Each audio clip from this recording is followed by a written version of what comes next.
A short tutorial on how to use the gas heater system.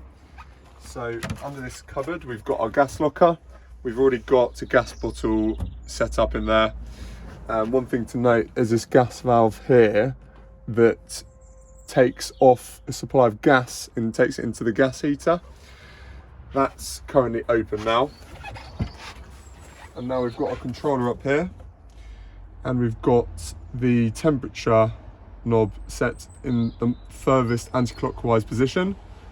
And now if we select this top knob to the flame position up there, can you see that symbol there? We've got the fan setting and then the flame setting. That will just do ventilation mode.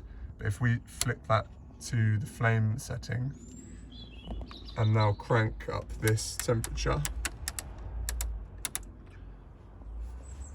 give it a few seconds for it to fire up.